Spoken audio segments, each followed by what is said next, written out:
안녕하세요. 오늘은 제3장 연산자의 우선순위와 종류에 대해서 공부를 해보도록 하겠습니다. 자, 오늘 배울 내용은 주로 이제 파이썬 언어에서 연산자와 관련된 기능들을 보도록 하겠습니다. 언어를 배울 때 초반에 이제 여러분들이 숙지를 공부를 해야 될 부분들이 저번 시간에 배웠던 이제 변수 부분하고 그다음에 이제 자료형 부분하고 그리고 이제 연산자라고 하는 부분을 배우게 됩니다. 연산자는 여러분들이 중고등학교 때 배웠던 그런 수학 시간에 사용되었던 그런 연산자와 같은 것인데 이 연산자를 컴퓨터 프로그래밍에서 이제 사용을 하기 위해서 그런 약속된 기호로 사용을 하는 것을 의미하고요. 이 연산자는 여러분들이 공부했다시피 피연산자와 피연산자를 서로 결합해주는 그러한 기능을 갖고 있는 것이라고 보면 되겠습니다. 그래서 3주차에서 우리가 지금 공부하는 연산자에는 그게 이제 산술 연산자, 그다음에 대입 연산자, 그다음에 관계 연산자, 그다음에 논리 연산자, 그리고 비트 연산자 순으로 공부를 해보도록 하겠습니다. 이 연산자를 사용하면 이제 우리가 우선순위라고 하는 그런 부분을 접하게 되는데, 먼저 우선순위에 대한 것들을 좀 살펴보고 이 우선순위에 따라서 결과값이 좀 다르게 나오는지에 대해서 살펴보도록 하겠습니다. 자, 먼저 연산자의 우선순위부터 보도록 하면요. 대략적으로 여기 지금 연산자라고 이제 나와 있는 표를 보게 되면은 여러분들이 수학 시간에 보아왔었던 그러한 연산자들도 있고 처음으로 나오는 연산자들도 있을 겁니다. 그래서 그것들을 한번 쭉 차례대로 보도록 할게요. 예, 순위는 일단 가장 상위에 있는 그 연산자가 우선순위가 가장 높고, 하위에 있는 그 연산자가 연산순위가 가장 낮은 것으로 보면 돼요. 그래서 이제 메뉴에 보면 이제 괄호 연산자, 그다음에 이제 대괄호, 중괄호 뭐 이렇게 연산자가 있죠. 그래서 이제 뭐 괄호 연산자, 그다음에 뭐 리스트, 뭐 딕셔너리, 세트라고 하는 연산자인데 이 연산자는 파이썬에서 우리가 이제 다음 장에 배우는 자료형에 나오는 과 관계된 연산자들입니다. 어쨌든 간에 여러분들이 이제 프로그램을 보면서 이런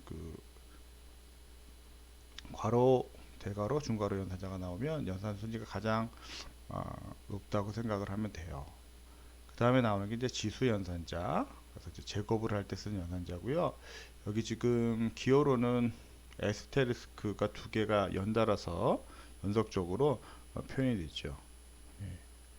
그 다음에 이제 세 번째가 그러니까 세 번째하고 지금 네 번째, 다섯 번째는 보통 우리가 이제 산술 연산자 계열로 보는데, 이제 이게 항이 하나일 때는 더하기 기호와 빼기 기호가 단항 연산자, 즉 부호를 나타내는 것을 의미하는 것이고, 이게 이제 항이 두 개인 이항 연산자로 이제 사용되어졌을 때는 산술 연산자로 우리가 사용할 수가 있게 되죠.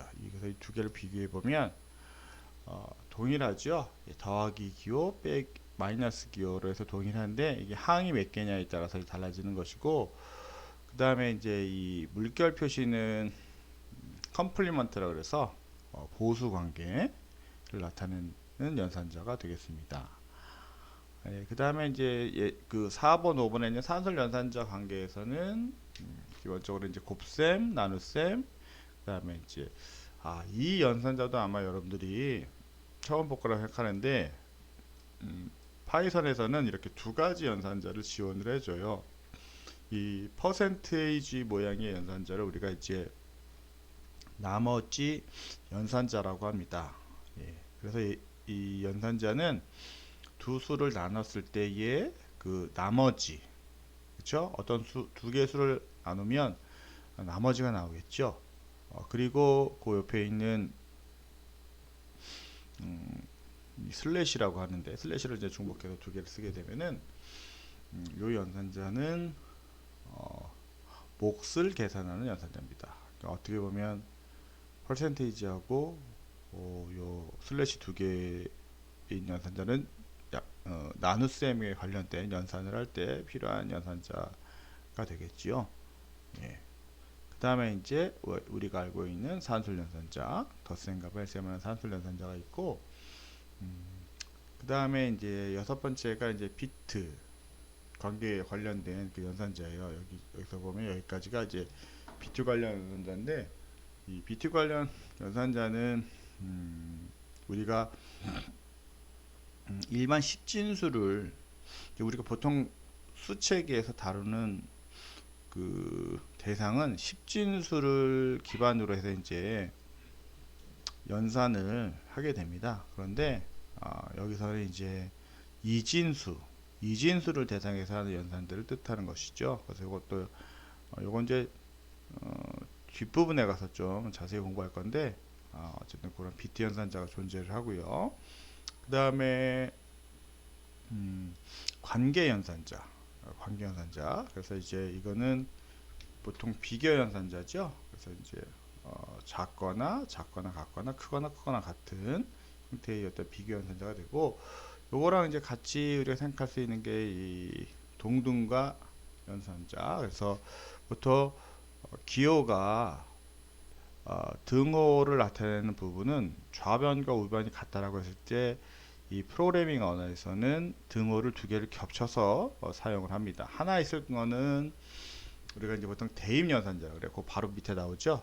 이렇게 하나가 나오는 거는 이제 우리가 대입 연산자라고 하는 거고, 두 개가 이렇게 같이 나오는 경우에는 우리가 동등 연산자라고 합니다. 그리고 양변이 같다는 것을 뜻하는 거고, 같지 않았을 때는 낫이라고 하는 표현으로 느낌표를 표시를 해줍니다. 그리고 이제 이꼴 연산자를 쓰죠. 예, 그래서 이제 같거나 같지 않다를 표시하는 것이고, 뭐 옆에 있는 건 이제 대입 연산자를 기반으로 했을 때 프로그래밍 언어에서는 그런 약간 복합적인 의미로 두 개의 연산자를 연결해서 이렇게 쓸 수가 있어요.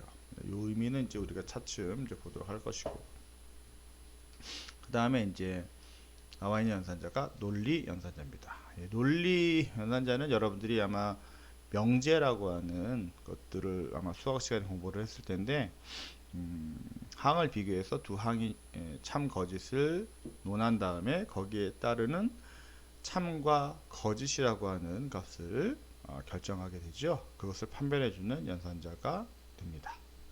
그 다음에 이제 마지막으로 그 비교식이 있고요. 요거는 뭐 나중에 제어 관계에서 보도록 하고요. 자, 먼저 산술 연산자부터 우리가 공부를 해보도록 하겠습니다.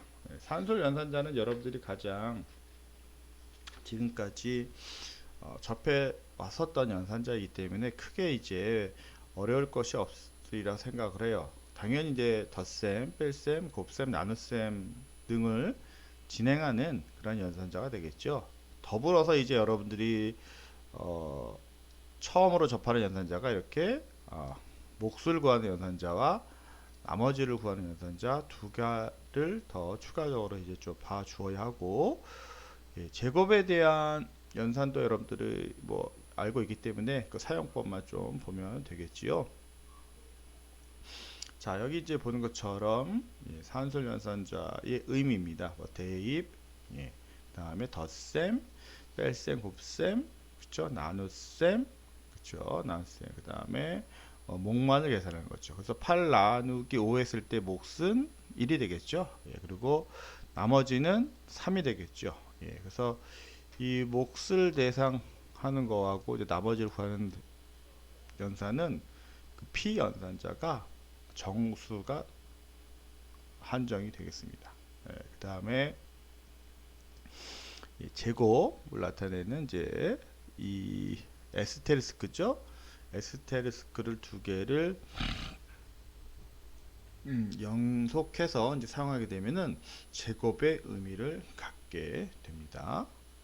자, 그래서 산술 연산자를 보게 되면은 기본적으로 여기 이제 보는 것처럼 이거는 변수라 그랬죠. 변수라 그랬습니다. 변수. 우리가 프로그램에서 저번 시간에 2장 후반부 배울 때 보면은 변수를 선언하기 위해서 이제 식별자라고 하는 것을 우리가 이제 만든다고 얘기를 했습니다. 그래서 이제 식별자는 영문자, 그다음에 뭐 언더라인, 그다음에 숫자 등을 조합해서 이렇게 만들 수 있다고 했는데 보통은 여기서는 이제 예제 프로그램이기 때문에 그렇게 이제 변수명을 좀 복잡하게 작성하지는 않을 거예요. 이렇게 이제 간단하게 작성을 할 겁니다. 그래서 이 지금 의미는 여러분들 그 2장에서 프로그램 배웠을 때 우리 봤었던 그 프로그램 한번 띄워볼까요? 같이 이제 그 실습을 해도 되고요. 아니면 이제 여기 나와 있는 이론만을 봐도 되는데 여러분들 아마 그 처음 설치를 했을 때 프로그램 처음 설치를 했을 때 파이썬 프로그램이 설치가 되어져 있을 거예요. 그렇죠? 파이썬 이렇게 폴더가 시작 프로그램 설치되어 있죠.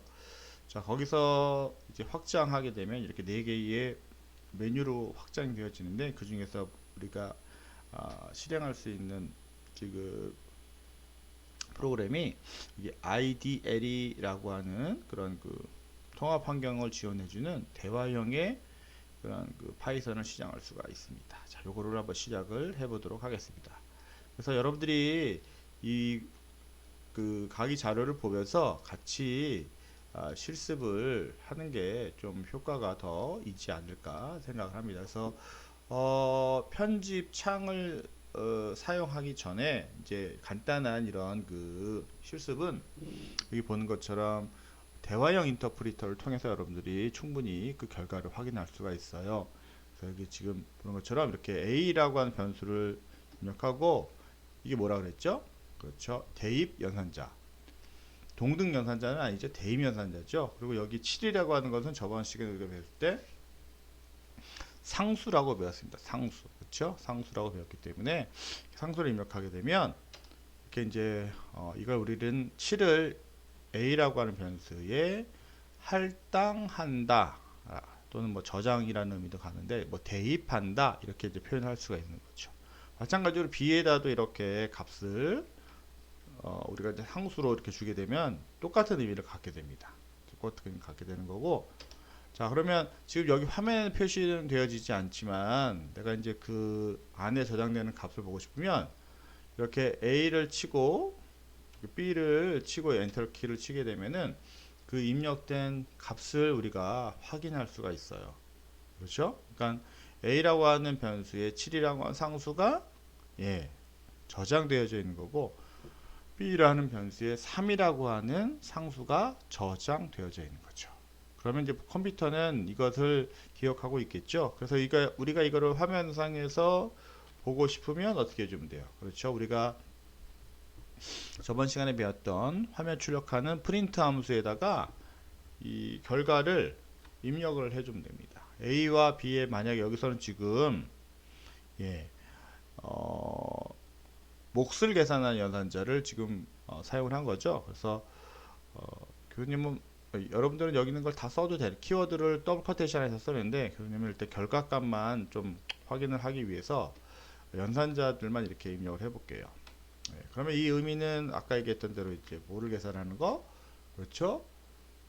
몫을 계산하는 방법이 되는 거죠. 한번 계산해 볼까요? 자, 당연히 뭐 7이 들어가 있고 3이 들어가 있기 때문에 몫은 2가 나올 겁니다. 이런 식으로 우리가 2장에서 이제 구축한 그 환경, 실습 환경에서 오늘은 이제 연산자를 활용해서 이렇게 프로그램을 작성을 하는 거예요.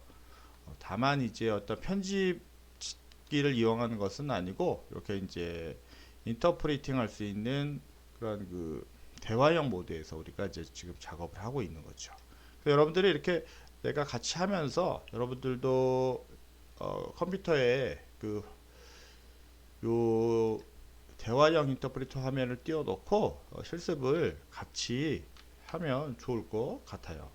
그래서 방금 했던 대로 A에 들어가 있는 값은 아직까지는 변경이 안 된 것이니까 계속해서 우리가 이제 뭘 구하냐면은 나머지를 이렇게 구할 수도 있겠죠. 그렇죠? 당연히 위에 있는 계산 값, 그 상수값을 갖고 있기 때문에 계산하게 되면 네, 1이라고 하는 나머지가 계산이 됩니다. 예, 뭐 의미는 뭐 앞에서 설명했다시피 그렇게 이제 나눴을 때에 어떠한 그 목과 나머지를 결과값으로 이제 출력을 해주는 거죠. 그리고 이제 피연산자가 보면은 정수인 것을 알 수가 있죠. 예. 원래는 이제 나누기를 하게 되면 이제 이런 결과가 나오겠죠. 이런 결과가 나오는데 여기서는 목과 그 다음에 나머지 값만을 이렇게 정수값으로 해서 계산을 하는데 요게 이제 왜 필요하냐면 여러분들이 나중에 이제 프로그램 응용하다 보면 이 연산은 홀수를 계산하거나 짝수를 이제 계산할 때 우리가 이제 요 아버지 여사자를 이용해서 이제 프로그램을 만들 수가 있고요. 또 3의 배수, 뭐 5의 배수와 같은 그런 숫자들을 좀 구하고 싶을 때 요 지금 연산자를 활용하면 구할 수가 있습니다. 잘 알아두면 좋겠죠. 그 다음에 이제 대입 연산자에 대해서 보도록 하겠습니다. 이 대입 연산자는 뭐 우리가 알고 있는 그 기호가 바로 이 등호라고 우리가 익히 알고 있는 등호라고 하는 이꼴이라고 하는 이 연산자인데 이 컴퓨터 프로그래밍에서의 등호는 좌변과 우변이 같다라고 하는 의미가 아니라 여기 이제 보는 것처럼 오른쪽에 있는 값을 왼쪽에 뭐한다? 대입하는 겁니다. 그래서 방금 우리가 했던 것처럼 이렇게 이 대입 여사자를 이용해서 우변에 있는 값을 좌변에다가 대입을 했죠. 그렇죠? 그래서 이거는 좌와 우가 같다는 표현이 아닙니다. 7을 A에 입력했다, 저장했다라고 하는 거죠. 그래서 이제 요거 대입 연산자를 단독으로 쓸 수도 있지만 이렇게 이제 혼합된 형태, 이 더하기 대입 연산자, 빼기 대입 연산자. 요런 의미는 뒤에 나오겠지만은 어떻게 보면 이제 그 어떠한 변수에 누적할 때 어떤 결과 합이나 그런 감산이나 곱셈이나 이런 것들에 대한 값들을 어떤 하나의 변수에 누적하고 싶을 때 보통 이게 이제 혼합 연산자를 사용하게 돼요. 자, 그래서 여기 보면 대로 대입 연산자도 의미가 이런 의미를 갖고 있습니다. 그래서 이 대입 연산자를 기준으로 했을 때 뭐 더한 다음에 더하고 뺀 다음에 대입하고 그쵸? 곱한 다음에 대입하고 하는 식이에요. 그러니까 이렇게 연산자들을 이런 식으로 쓸 수가 있다는 거예요. 근데 이거를 옆에 있는 설명을 보게 되면 이렇게 쓸 수가 있는 거예요. 이런 식으로 한 가지만 보면 이런 식으로. 그러니까 결국에는 컴퓨터 프로그램에서는 이렇게 원래는 이렇게 써야 되는 식들을 이런 식으로 단축을 해서 압축을 해서 쓰는 걸 상당히 좋아합니다. 그러니까 두 가지를 다 허용하는 거죠. 두 가지를 다 허용하는 건데 컴파일러 인터프리터 입장에서는 이렇게 좀 풀 그런 텍스트 버전으로 쓸 수도 있고 이렇게 사용자가 이제 사용하면서 이제 좀 이렇게 좀 압축해서 쓸 수도 있는 거죠. 근데 결과는 동일합니다. 동일하기 때문에 여러분들은 어떤 걸 쓰더라도 같은 결과를 우리가 구해낼 수가 있는 거죠. 자, 이 프로그램도 마찬가지로 지금 이제 대입 연산자를 쓴 거죠. 대입 연산자는 앞에 우리가 잠깐 해봤는데 이제 A라고 하는 변수에 10이라고 하는 정수 값을 이렇게 입력을 하는 거죠.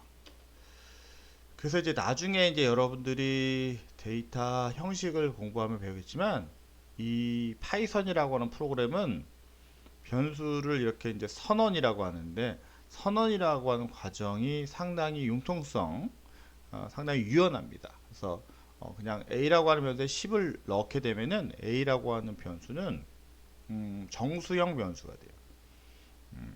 근데 여러분들은 뭐 다른 프로그램 공부를 했었는지 모르겠지만 상당히 좀 파격적인 문법이에요. 예, 이 문제는 차츰 나중에 가서 설명을 할 건데 어쨌든 간에 이제 그런 식으로 이제 입력을 합니다. 그리고 여기서 자, A라고 하는 변수에다가 자, 대입 연산자와 산술 연산자를 이렇게 복합해서 사용을 하게 되면 자, 이거는 몇이 출력이 될까요?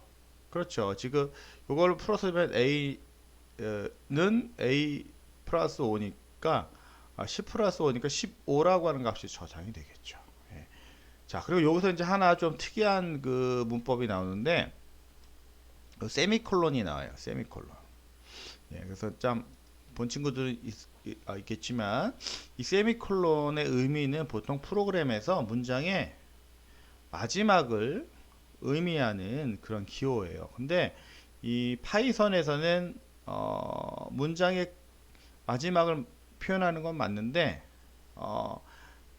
한 줄에서 하나의 문장이 끝나고 다음 문장을 또 바로 이어서 시작할 때 바로 요 세미콜론을 쓰게 됩니다. 그러니까 보통은 이제 우리가 위에 있는 것처럼 여기서 한 문장을 입력하고 엔터를 치면 이제 실행이 된 거예요. 근데 그렇게 하지 않고 한 줄의 문장에서 이제 2개 이상의 이제 그 문장을 실행하고 싶은 거죠. 그래서 이제 같이 실행을 하는 거예요. 이렇게 프린트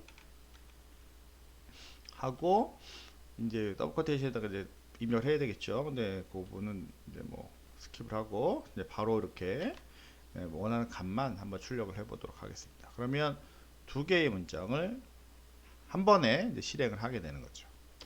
자, 그러면 15라고 하는 값이 출력이 됩니다. 예, 그래서